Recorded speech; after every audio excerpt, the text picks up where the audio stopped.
the Reds, who've exploded out of the darkness of the abyss, have brought up Elly De La Cruz. He made his debut last week. Brad says, holy moly. The rest of the league says, holy moly. Brad, jump in here and explain the moly that you're holy in. Okay, so this is absolutely holy and holy moly. So this guy is outstanding.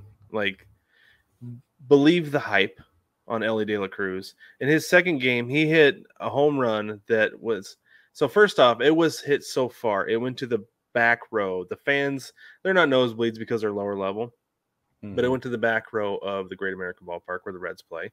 And it went so high as well. Because usually, like they say on Major League, it's too high, right? No, It was high. It was far.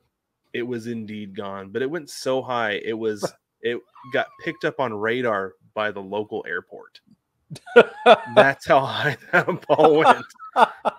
I'm not making that hyperbole, or are you being serious? It is not hyperbole, Brig. You're kidding me. It is a parabolic arch, not hyperbolic. How about that? That's legitimate. Parabolic, not hyperbolic. Well played, sir. Yeah. Very wonderful linguistics. We'll get to the Reds a little bit more on the emoji tiers. But I'm very excited about this team all of a sudden. Yeah. Probably because I know who half these guys are because they came from the Mariners organization, right? Right. When that trade, yeah. But also, I'm wondering if Elly De La Cruz is the spark this team needs to go on a run and make a run at the wild card. They're not going to, I don't know, they might make a run at the division. They've got the Brewers and the Pirates ahead of them, right? And the Pirates, only 4 games back. I like the Pirates. Yeah. But they can lose 6 in a row just as fast as they can win 6 in a row, right? So 100%.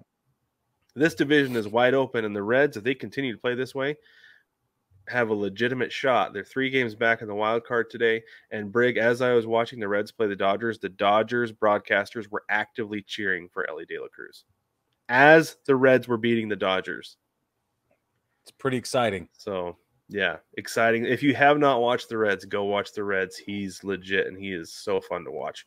That triple he hit on his second game should have been a double. Most guys would be standing on second. He was easily into third for a triple. Didn't you say he's the fastest guy in baseball right now? That's what they say. It's between him and Corbin Carroll. Corbin Carroll, I think, upped his sprint speed a little bit yesterday, like over the weekend. Yeah. But Elly De La Cruz has logged one of the 2 fastest times in baseball, as far as home to third. I think it was the fastest home to third, and Corbin Carroll's first to third is the fastest. So crazy. I'm very excited that you're excited. Well, thank you. However, I'm glad. I need to see more than 6 games and 22 at-bats. I'm sorry. That's fine. That's fine. I understand that. But I feel like there's an impact a guy can have in 6 games that can carry. Right, like because we said the same thing about Corbin Carroll at the beginning of the season. It's like, whoa, like we did, legit, right? And he's carried. He's right now a runner-up in the outfield voting for the. And Jeremy Pena, same with Jeremy Pena. Like we were like, whoa, whatever, and then boom. Yeah. Why are they all shortstops, Brad? Why? Because the shortstop is one of the most athletic positions on the field. Because the philosophy is strong up the middle defensively, and shortstop, you've got to have a good arm, you've got to be athletic, you've got to be fast. And over the last 10 years or so, shortstops can hit. Totally. Here's my real question, though, the deeper question. What is happening at the lower levels? Why is there an overabundance of really great shortstops, and we're seeing a dearth of talent at third base, for example, or left field? So here's one thing I think. In Little League, where do you put your best player, your most athletic player? Shortstop, for sure. Yeah. Have you ever played shortstop, Brig? Yeah, it's really hard. It's a lot of fun if you can do it. Yeah. If you can do it and do it well, it's a lot of fun. Agreed. So, and I think that guys grow up playing shortstop because they're the most athletic guy in Little League. They get to be the most athletic guy in high school. And it's one of those weeder positions, right? Like if this kid can play shortstop at this, he's the best player on the team, and he will continue to be until he's not, and then he'll get moved to third base. Yeah. where you don't need as much range, or you get moved to first base where you can field and everything you can hit, but you don't have the range that you had at shortstop. So it's almost like a status symbol. I feel like there was the kid Marte, who was in the Mariners system that got traded to the Reds. He was doing a Q&A on Instagram a couple years ago, and somebody asked me, said, what position do you want to make it to the bigs in? He said shortstop. It's like, right, bro, you're not going to make it to the bigs at the shortstop in the Mariners organization. They just signed JP Crawford to a long-term deal. That's why they traded him, because he's blocked, right? Yeah. And he's not going to make it to shortstop, make it to the Reds as a shortstop, because I've got Elly De La Cruz. He can play shortstop. He's way too big to be a third baseman. I don't care what anybody says. So I feel like it's like a status symbol for guys. It's like the elite position, right? Because who moved?